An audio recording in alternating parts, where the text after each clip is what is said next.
soldiers, sailors, and airmen of the Allied Expeditionary Force. You are about to embark upon the great crusade toward which we have striven these many months. The eyes of the world are upon you. The hopes and prayers of liberty-loving people everywhere march with you.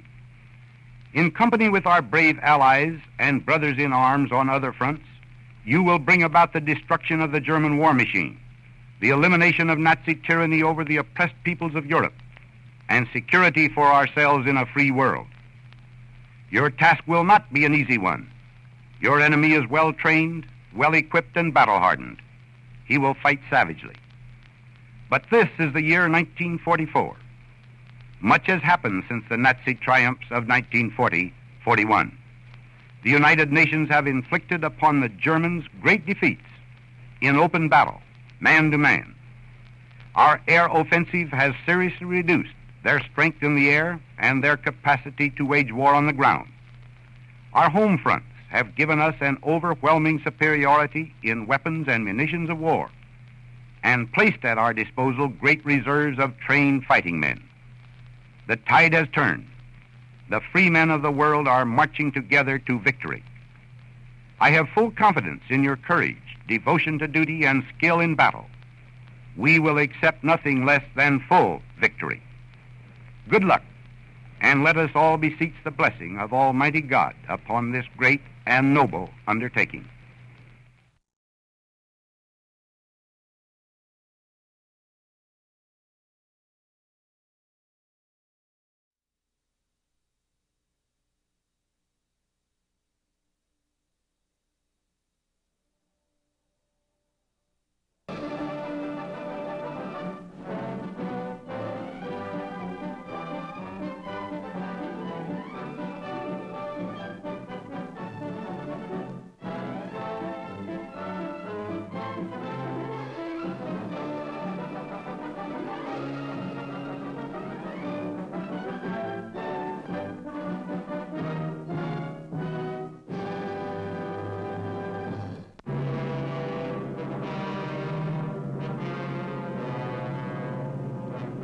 England, General Dwight D. Eisenhower and his deputy commanders chart the liberation of a lost continent, plan when and where the mighty armies of the United Nations will strike.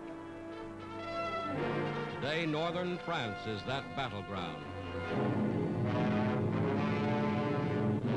Into the building of their defense system, the so-called West Wall, the Nazis poured the slave labor of conquered nations. Pictures made by the Germans themselves to impress their satellites with the strength and invincibility of their fortifications.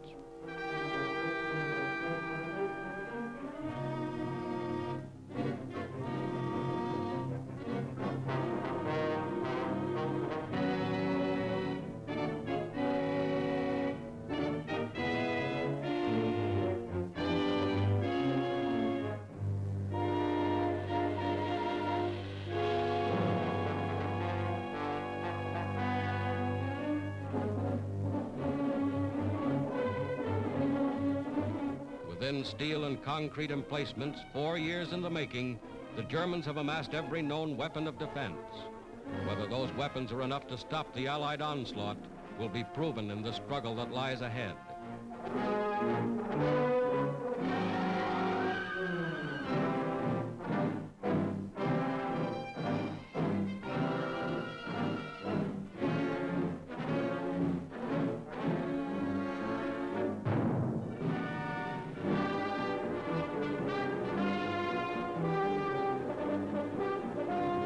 Here is the other side of the channel, Britain, an armed camp bristling with tanks and trucks and guns from the United States and Canada.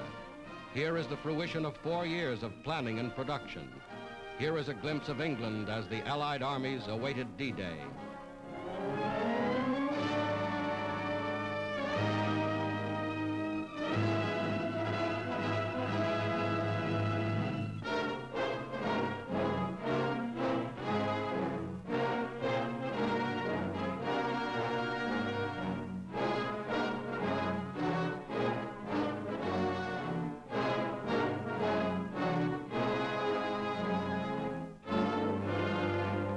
Locomotives built to run on continental railways, freight cars and tank cars to replace rolling stock destroyed by the Germans.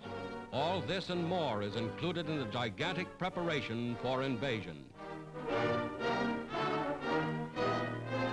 Here is something of the gigantic naval armada assembled to transport the Allied armies across the English Channel.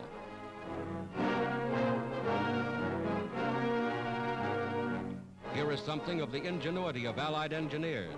Assault boats and invasion barges launched directly from the decks of the ships that brought them to England.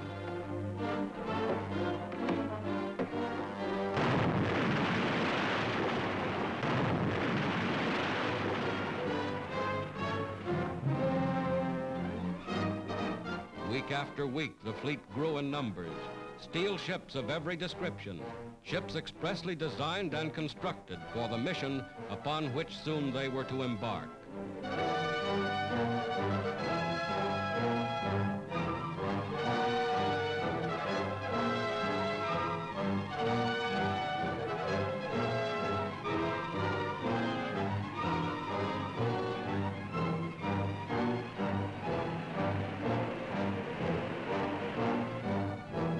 Nothing was left to chance.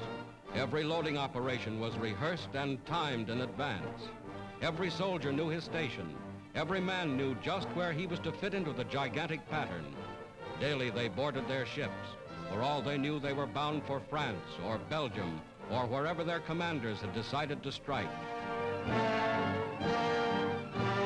Every jeep, every tank, every piece of mobile equipment was assigned its place in the grand strategy of attack.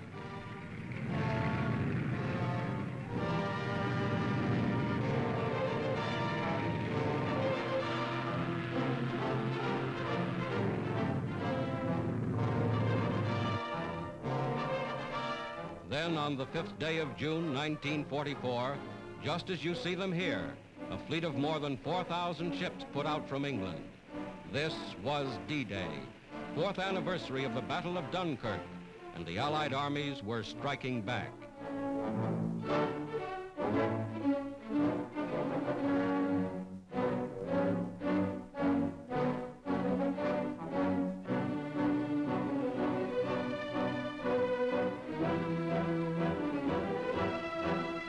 The great fleet was underway.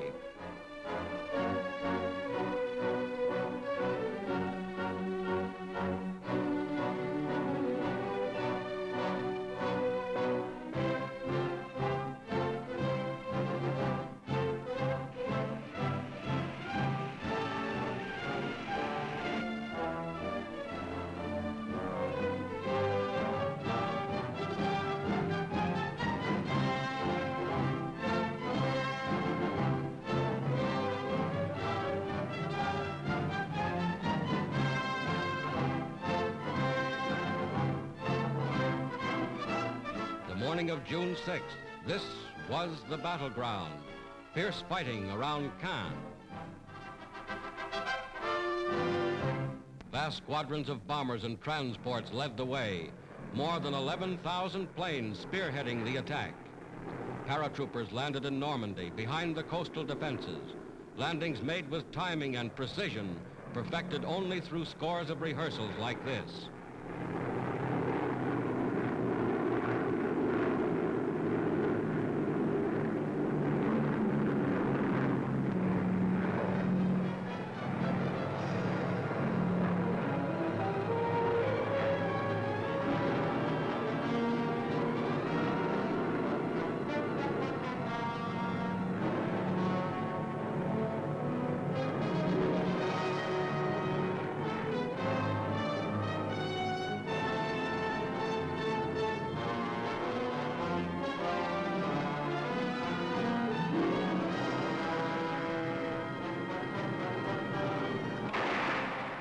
Barges approached shore ready for instant action.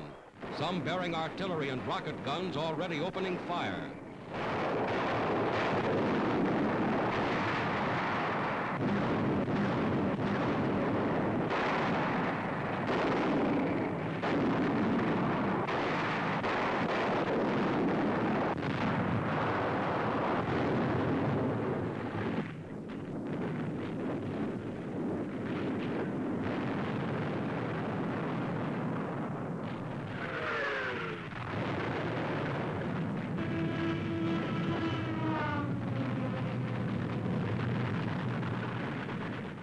Today, just as in these scenes, the armies of the United Nations have made their first landings on the soil of Western Europe. Another of the great decisive battles of world history has been joined. This is the day for which free people long have waited. This is D-Day.